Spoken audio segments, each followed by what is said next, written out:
The last call. They say the dead don't make phone calls.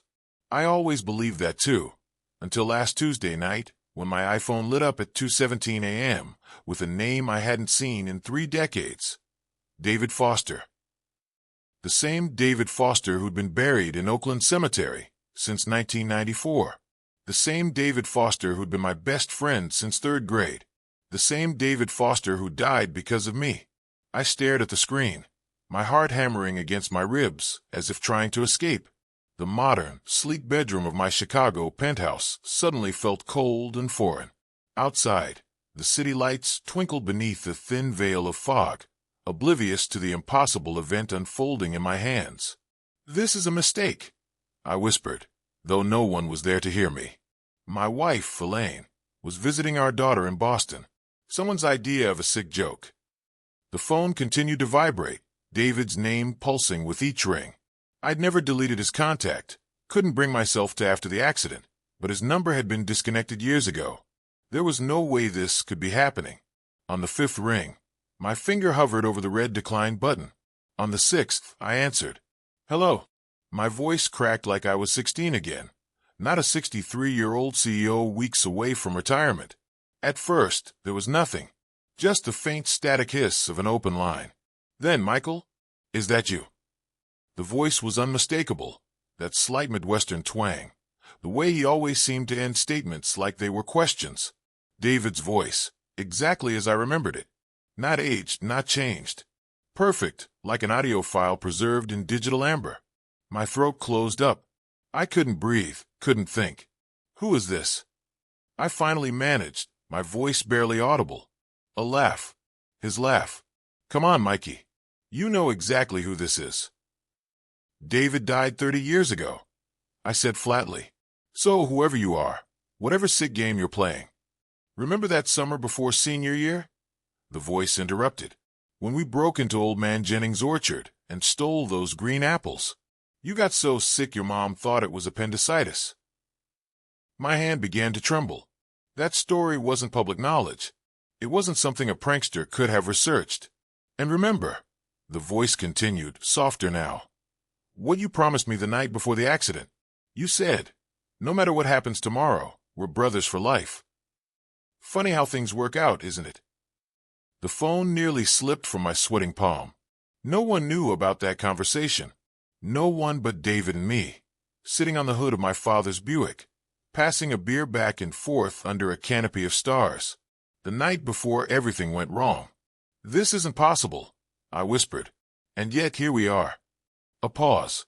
"We need to talk, Michael, about what really happened that day." The line went dead. I sat there, phone still pressed to my ear, listening to nothing. Outside, a siren wailed in the distance. Inside, my world had just shattered into a million pieces. After 3 decades of nightmares, guilt, and painfully constructed success, David Foster had returned from the dead with one clear message. He knew the truth I'd been hiding all these years, and he wanted to talk about it.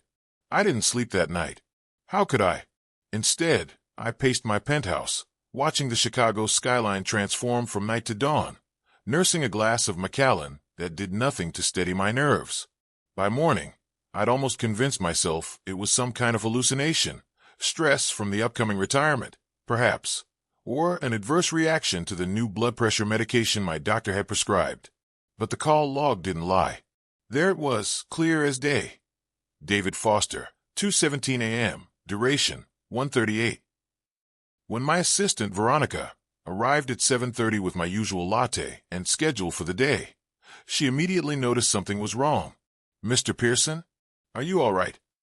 Her voice was laced with concern as she took in my disheveled appearance.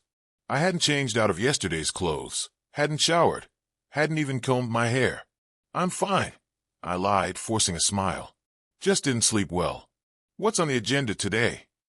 She hesitated, clearly not buying it, but proceeded to run through my commitments. A board meeting at 9, lunch with potential investors, a conference call with our Tokyo office, and dinner with the mayor. "Cancel everything," I said abruptly. "Sir, all of it. Say I've come down with something. Food poisoning, maybe." I rubbed my eyes. "Just clear my schedule for the next few days." But the board meeting? Tom can handle it. My CFO was more than capable of dealing with the quarterly numbers. Tell them I'll review everything when I'm back. Veronica nodded slowly, confusion evident in her expression. In 20 years, I'd never canceled a board meeting. Not even when Elaine had her cancer scare 5 years back. And Veronica, I added as she turned to leave, I need you to pull some files for me. Old ones, from storage. Of course. Which files? Everything relating to Fostech Innovations, circa 1994. Her eyebrows shot up. She'd been with me long enough to know that Fostech was a name we didn't mention. The failed startup that preceded Pearson Technologies, my eventual billion-dollar success. Is this for the memoir? She asked carefully. Right. The memoir. The ghost-written account of my rise to success that my PR team had been pushing for years. I'd finally agreed to it as part of my retirement package. A sanitized, inspirational story that conveniently omitted several key chapters of my life. Something like that, I muttered. Just have them sent to my home office. And I'm not to be disturbed for anything less than an emergency. After she left, I showered and changed, trying to clear my head. The rational part of my brain, the part that had guided me through decades of cutthroat business decisions, insisted there had to be a logical explanation for the call. A sophisticated hacker, perhaps, or a cruel prank by someone who knew my history. But deep down, I knew better. There were details no hacker could know, memories no prankster could access. I was still pondering this impossibility when my phone rang again. Not my personal phone this time, but the landline I kept solely for family emergencies. I stared at it for 3 rings before answering. You didn't think I'd only call once, did you? David's voice was cheerful, almost playful. How are you doing this? I demanded, clutching the receiver so tightly my knuckles turned white. That's not really the important question here, Mikey. He sounded exactly like he had at 23, full of that easy confidence I'd always envied. What matters is why. Fine, I said through gritted teeth. Why then? Why now, after all these years? Because time's running out, he said simply. For both of us. A chill ran down my spine. What's that supposed to mean? It means we need to meet, face to face. I laughed bitterly. Right. And how exactly is that going to work? You're dead, David. I was at your funeral. I watched them lower your casket into the ground. Did you? There was an edge to his voice now. Did you really see what was in that box, Michael? Or did you just assume, like everyone else? The question hit me like a physical blow. I'd been too devastated to approach the open casket at the viewing, too consumed by guilt and grief. And by the time of the funeral, the casket had been closed. What are you saying? My voice was barely a whisper. I'm saying meet me at the place where it all began. Tomorrow night, 8 p.m. Come alone. Where it all began. What is that? But the line was already dead.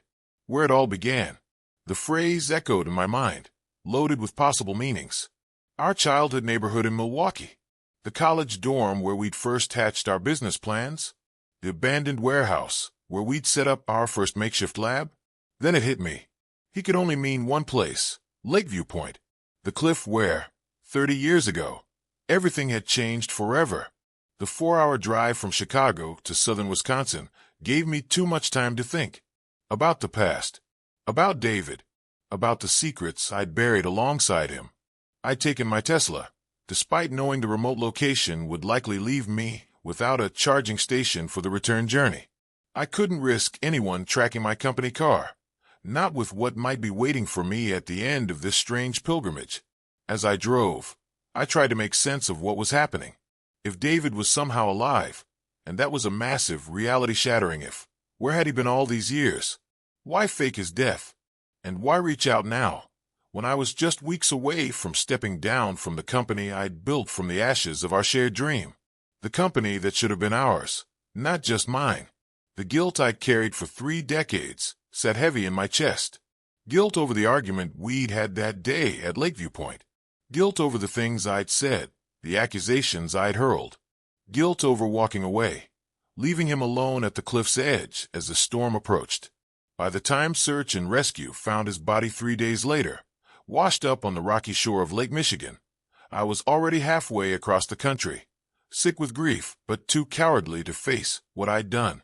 I'd returned only for the funeral, where David's parents couldn't even look me in the eye. No one knew the full truth about what happened that day, only that we'd gone hiking together, had some kind of disagreement, and I'd left him there alone. In the official report, his death was ruled an accident, a slip from the rain-slick cliffs during a sudden storm. Only I knew it might have been more than that. Only I knew about the prototype in his backpack, the quantum encryption algorithm that would have revolutionized digital security. The one we developed together, but that I eventually patented alone, becoming the cornerstone of my tech empire. Only I knew about the investor meeting he'd scheduled behind my back, attempting to cut me out of the deal after months of me carrying the financial burden of our startup. Only I knew about the rage in his eyes when I confronted him, the way he'd shoved me when I threatened to expose him, the momentary fear I'd seen flash across his face when he realized how close we were to the edge. And only I knew that the last thing I'd said to my best friend was, "I wish I'd never met you." The GPS announced that I was approaching my destination, pulling me from my dark reverie. Lakeview Point was part of a state park now, but I knew the rangers would be gone by this hour. The parking lot was empty when I arrived, save for a single black Jeep parked near the trailhead. My heart raced as I cut the engine. Was he here already? After all these years, was I really about to come face to face with a ghost? I grabbed my flashlight and began the half-mile hike to the point, following the same trail we'd taken all those years ago. The woods were quiet except for the occasional rustle of nocturnal creatures and the distant lapping of waves against the shoreline far below. A nearly full moon provided enough light that I barely needed the flashlight, illuminating the path almost as brightly as day. When I reached the clearing at Lakeview Point, I was alone. The flat expanse of rock jutted out over Lake Michigan, offering a panoramic view of the water stretching toward the horizon. In daylight, it was breathtaking. At night, with just moonlight silvering the gentle waves, it was otherworldly. This was where it happened, where I'd last seen David alive, his face contorted with anger and betrayal, where I turned my back on him and walked away, too furious to consider the consequences of leaving him alone in a gathering storm. I checked my watch. 8:10 p.m. Had I gotten the time wrong? Or was this all some elaborate hoax designed to lure me back to the scene of my greatest shame? "You're late." The voice came from behind me. I spun around, nearly losing my footing on the rocky ground. And there he was. David Foster stood at the edge of the clearing, partially shadowed by the trees. He wore jeans and a dark jacket, his silver hair catching the moonlight. Not the young man I remembered, but aged appropriately, as if he'd lived every one of the intervening 30 years. My brain short-circuited. This was impossible. Yet here he stood. "You're dead," I said stupidly, unable to process what I was seeing. He smiled, that same crooked smile I remembered. "Reports of my death have been greatly exaggerated." He stepped forward into the full moonlight. "It's been a long time, Michael." I couldn't move, couldn't speak. The rational part of my mind was screaming that this couldn't be real, that I was hallucinating or dreaming or having some kind of stroke. But my senses told a different story. He was solid, substantial, real. "How?" I finally managed. "That's a long story," he said, moving closer. "One I'm happy to tell you. But first, I want to hear yours." His eyes, those familiar blue eyes, hardened slightly. "I want to hear what you've been telling yourself all these years about what happened that day." I swallowed hard. "I thought, after our fight, after I left, that you either fell or—" I couldn't finish the sentence. "Or jumped," he supplied. "That's what you've been carrying all this time, isn't it? The possibility that you drove your best friend to suicide." I flinched as if he'd struck me. "I've replayed that day 1,000 times," I whispered. "What I said to you. How I just walked away." David shook his head, looking out toward the lake. "You know what's funny? I've done the same thing, wondering what I could have said differently, how I could have made you understand." "Understand what?" He turned back to me, expression unreadable in the moonlight. "That I wasn't trying to betray you. That meeting with Kingston Investments? It wasn't to cut you out. It was to surprise you with the funding we desperately needed." I stared at him, uncomprehending. But I found the emails. You specifically told them not to contact me, that you were the sole inventor of the algorithm. Because I wanted it to be a done deal before I told you, he said, a hint of the old frustration creeping into his voice. You were so fixated on doing everything ourselves, on not giving up any control. We were going broke, Michael. My parents had remortgaged their house to loan us money. Your credit cards were maxed out. We needed that investment, but I knew you'd fight it every step of the way. His words hit me like a physical blow. All these years, I'd believed he tried to steal our work, to push me out of the company we'd built together. It had been the foundation of my anger that day, the justification for my harsh words and hasty exit. So what happened? I asked, my voice hollow. After I left, David's gaze drifted back to the lake. I stayed here for a while, trying to calm down. Then the storm hit, harder and faster than the forecast predicted. I was heading back to the car when lightning struck a tree near the path. He gestured to a scar on his temple that I hadn't noticed before. Next thing I knew, I was waking up in hospital 2 days later with no ID and no memory of who I was. Amnesia. The word felt inadequate for the magnitude of what he was describing. He nodded. Retrograde amnesia, they called it. Complete identity loss. They found me half-drowned on a beach 20 miles south of here. Assumed I'd been on a boat that capsized in the storm. My mind raced, trying to reconcile this new information with what I believed for 3 decades. But the body, they found your body. Did they? David raised an eyebrow. Or did they find a body that matched my general description, worn by the water and the rocks, and make an assumption? DNA testing wasn't standard procedure back then, especially when no one questioned the identification. It was plausible. Horrifyingly so, in the chaos following the storm, with multiple drownings reported along the shoreline. A case of mistaken identity wasn't unthinkable. Why didn't anyone look for you when you were in the hospital? I asked. Your parents, your sister. I was John Doe for nearly a year, he said matter-of-factly. By the time I started getting flashes of memory back, everyone had moved on. My parents had relocated to Arizona. You were already building what would become Pearson Technologies. A hint of bitterness crept into his voice. Using our algorithm. There it was, the accusation I'd been waiting for. The theft that had formed the cornerstone of my success. I thought you were dead, I said weakly. And that made it okay to claim my work as your own. To build an empire on something we created together. I had no defense. No justification that wouldn't sound hollow and self-serving. So instead, I asked the question that had been burning in my mind since the first impossible phone call. Why now, David? Why wait 30 years to reveal yourself? His expression softened slightly. Because I didn't remember you or us or what we'd built until recently. He tapped the scar on his temple. My memories came back in fragments over years. I built a new life as Daniel Freeman. Got a degree in marine biology of all things, married, had kids. It was only when I saw an article about your retirement last month that everything clicked into place. An article? I echoed.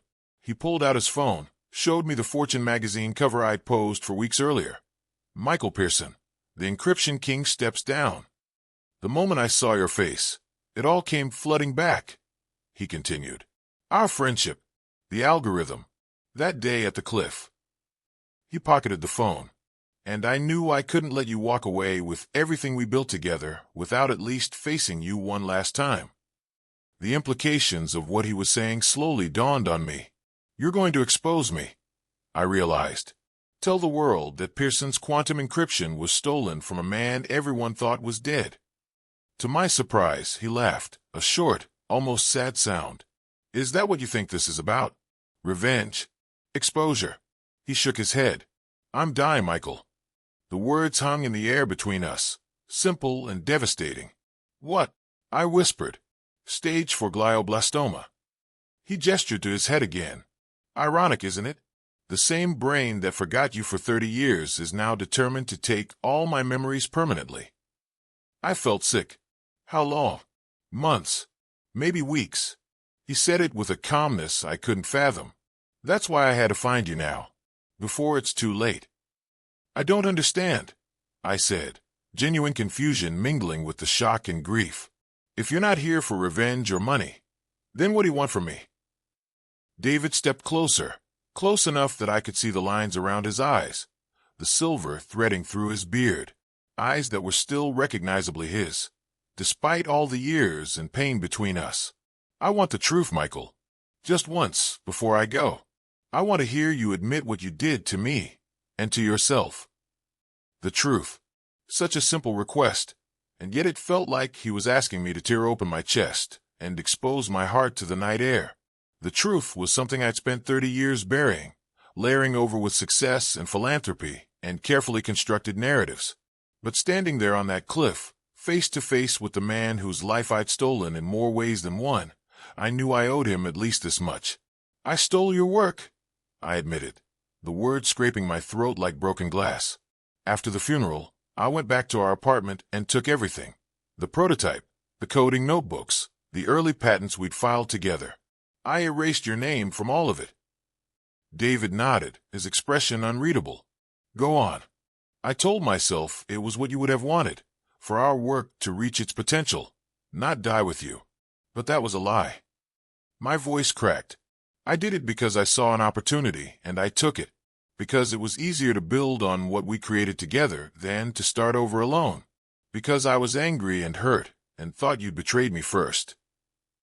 The moon had risen higher, casting long shadows across the clearing.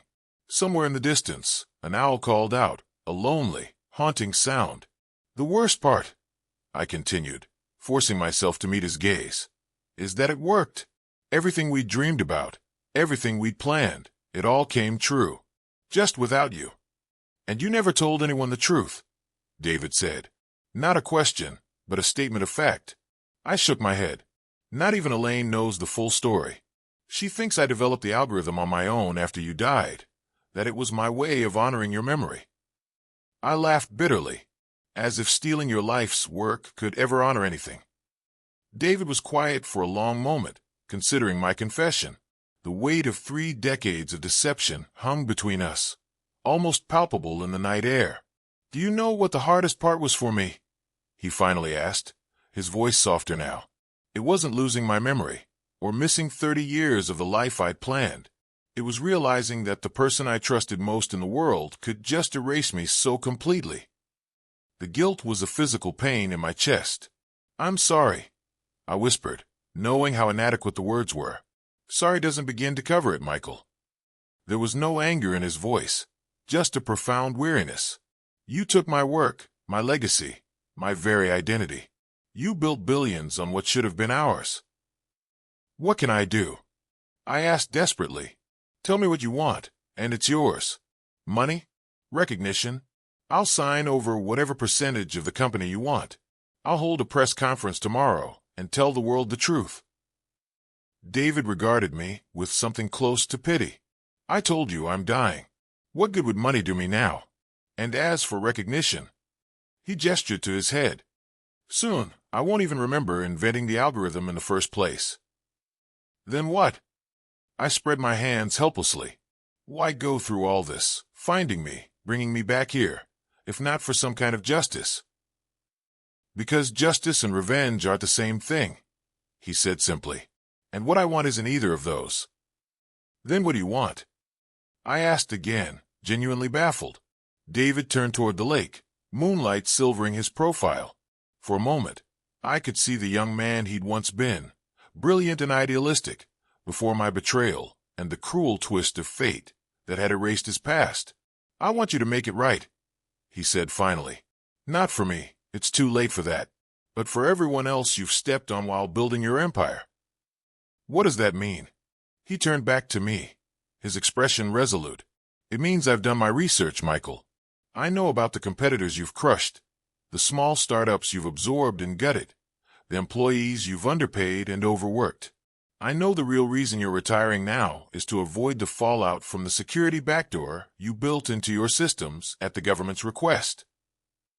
I stared at him, shocked. The backdoor was a closely guarded secret, something only a handful of executives and government officials knew about. A compromise I'd made years ago to secure lucrative defense contracts, telling myself it was for national security, while knowing it potentially compromised the privacy of millions. How could you possibly know about that? I whispered. A slight smile played at the corners of his mouth. Just because I became a marine biologist doesn't mean I lost my skills. Once I remembered who I was, who we were, it wasn't hard to find my way into systems I helped design the foundations for. The implication was clear. He had proof. Evidence that could destroy not just my reputation, but potentially lead to criminal charges. So this is blackmail, I said flatly. He shook his head. No, Michael. This is a second chance. One you don't deserve, but one I'm giving you anyway. From his jacket pocket, he withdrew a small USB drive. Everything I found is here. The backdoor documentation, emails about covering it up, proof of your more questionable business practices.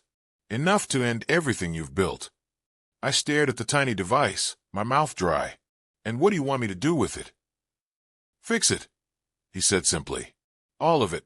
Use your remaining time at Pearson to close the back door, to make the company what it should have been, what we dreamed it would be. Ethical, innovative, a force for good, not just profit. That would be nearly impossible, I stammered. The government contracts alone.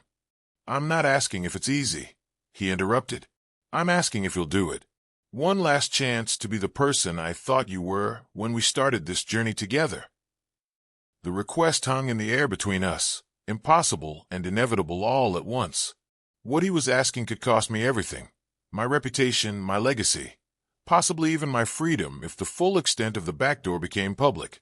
But looking at David, the friend I'd betrayed, the partner I'd erased, the life I'd stolen, I knew I had no right to refuse. Okay, I said quietly. I'll do it, whatever it takes. He studied my face for a long moment, as if searching for any sign of deception. Then he nodded once and held out the USB drive.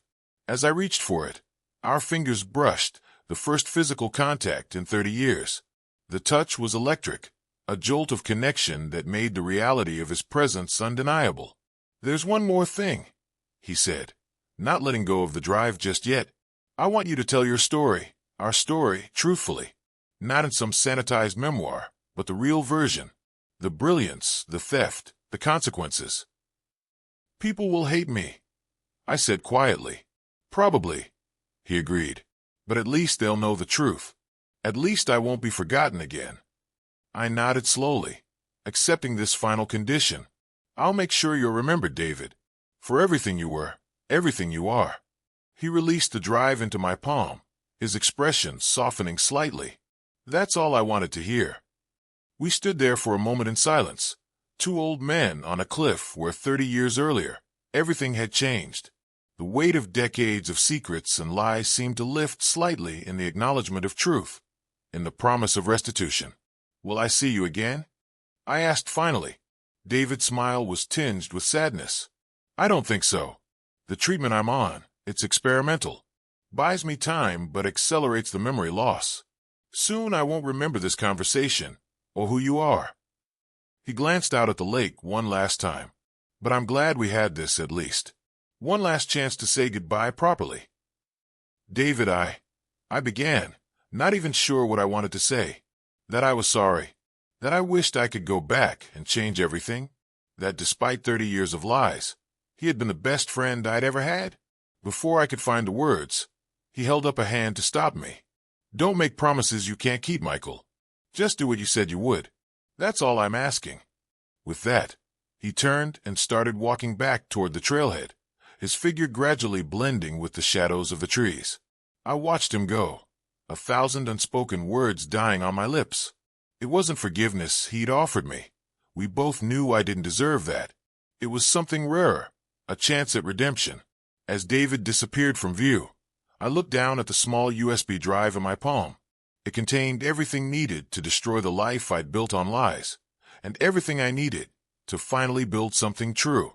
I took one last look at Lakeview Point, at the cliff edge where destiny had pivoted 3 decades ago, and made a silent promise to the night air. This time, I wouldn't walk away. The next 6 months transformed my life in ways I couldn't have imagined that night at Lakeview Point. I returned to Chicago with a mission that seemed impossible, to undo 3 decades of ethical compromises in the weeks before my retirement. To my surprise, I found allies within my own company, younger executives and engineers who had been quietly concerned about our government partnerships, about the backdoor we'd maintained in our encryption software, about the cutthroat business practices that had become Pearson Technologies' hallmark. Together, we worked in secret, methodically closing vulnerabilities, documenting the changes in ways that would be discoverable only after I was gone. It was delicate, dangerous work, the kind that could trigger federal investigations if discovered prematurely. My board grew suspicious of my sudden interest in the technical details I'd long left to others. My government contacts began asking pointed questions about system updates and changes. I deflected, delayed, and when necessary lied, using the very skills I'd honed over decades of corporate maneuvering, but this time for a purpose that felt right. Through it all, I kept expecting another call from David, a check-in, a warning, perhaps even a threat if he thought I wasn't moving quickly enough. But the calls never came. The only confirmation I had that he was still out there came in the form of anonymous emails containing additional documentation I needed, access codes, server locations, contact information for potential allies. Even dying, his mind fading, he was still the brilliant partner I remembered. My retirement arrived with the traditional fanfare, a gala event, speeches from colleagues and competitors alike, a video montage of my greatest achievements. I stood on stage accepting accolades for innovations that weren't fully mine, smiling through the knowledge that within weeks, the company I'd built would discover what I'd done. The posthumous letter I'd arranged to be delivered to key journalists and board members would ensure that, along with a memoir very different from the one my PR team had envisioned, one that told the complete, unvarnished truth about Michael Pearson and David Foster. 3 days after the retirement party, I received one final call, not from David's number this time, but from an unknown caller. "Hello," I answered, heart racing with anticipation. "Mr. Pearson?" A woman's voice, unfamiliar and slightly hesitant. "My name is Emma Freeman. You don't know me, but I'm David's daughter." I gripped the phone tighter. "Is he? He passed away yesterday," she said softly, peacefully at home. Though I'd been expecting it, the news hit me like a physical blow. "I'm so sorry," I managed. Before the end, he asked me to call you, to tell you that he remembered everything." I closed my eyes, fighting back tears. "Thank you for letting me know." There was a pause then. "He also said to tell you that he forgives you." The words I'd never expected to hear, never believed I deserved. They broke something open inside me, a dam holding back 30 years of guilt and grief. "Are you there, Mr. Pearson?" Emma asked after my prolonged silence. "Yes," I whispered. "Yes, I'm here." "There's one more thing," she continued. "He left something for you. A box. Would it be possible for us to meet?" We arranged to meet the following week at a small coffee shop in Milwaukee, neutral ground between my Chicago home and her Minnesota residence. When I arrived, I immediately recognized her. She had David's eyes, his slight build, even something of his thoughtful expression. Over coffee, she told me about the father she'd known, the marine biologist who loved the water, who taught with passion, who never met a puzzle he didn't want to solve. A man who'd been a wonderful father despite having no memory of his own childhood until recently.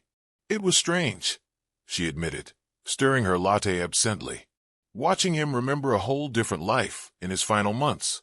Sometimes he'd start telling stories about college or his 20s, about you, as if he'd always known them. "What did he tell you about me?" I asked cautiously.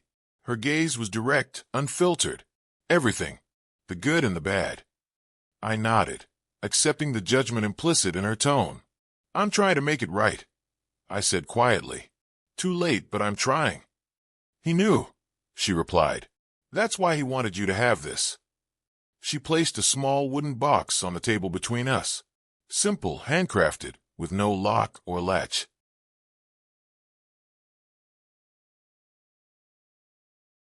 "He made it himself," she explained.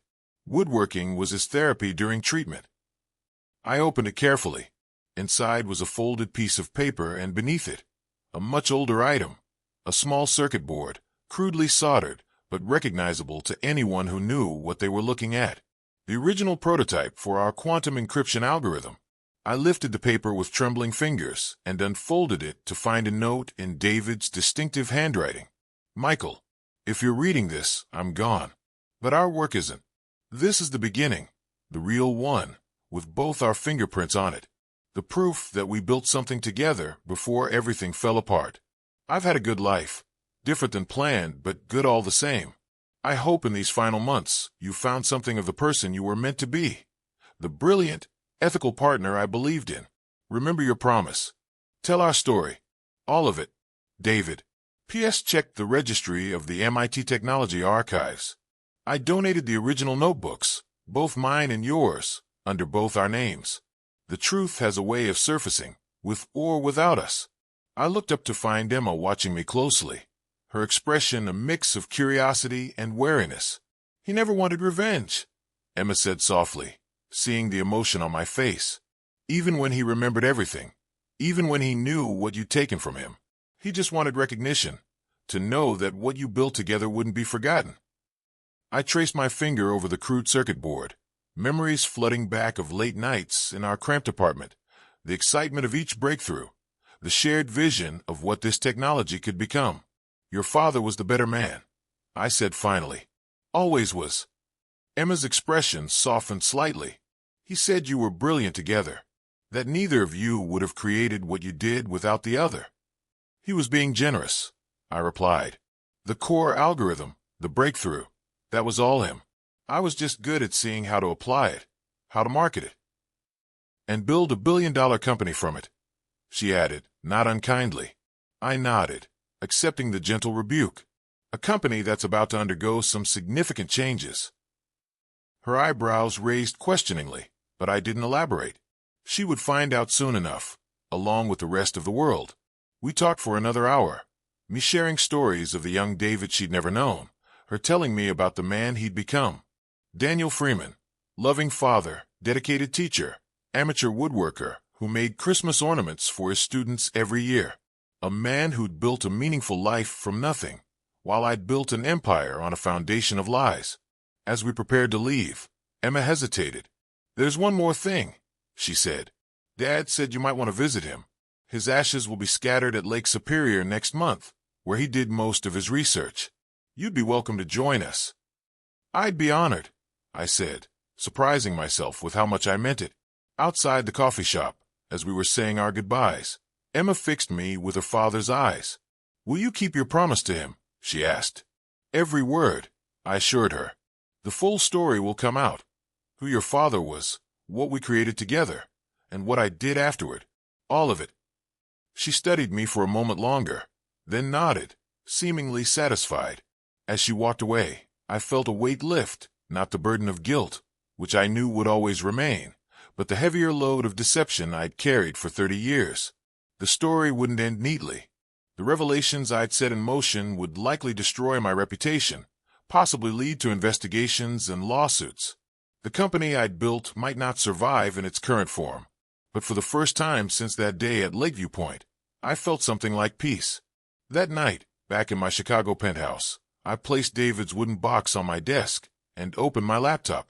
The memoir was already taking shape, not the sanitized success story my publishers had wanted, but the messy, complex truth of two young men with a brilliant idea, and how one's death, or so I'd thought, had formed the crucible for the other's compromised success. I began to type. They say the dead don't make phone calls. I always believed that too, until last Tuesday night when my iPhone lit up at 2:17 a.m. with a name I hadn't seen in 3 decades. David Foster. As the cursor blinked on the screen, I glanced at the wooden box with its precious contents. In the morning, I would call Emma, ask more about her father's life, the family he'd built, the legacy beyond technology that he'd created. I would invite them, all of them, to the press conference where I would finally tell the world the truth. But tonight, I would write our story. For David, for myself, and for anyone who believed that it's never too late to set things right. I placed my fingers on the keyboard and continued typing, the words flowing more freely than they had in years. Outside my window, Chicago's lights twinkled beneath a clear, star-filled sky. Somewhere, I like to think, David was finally at peace. And maybe someday I would be too.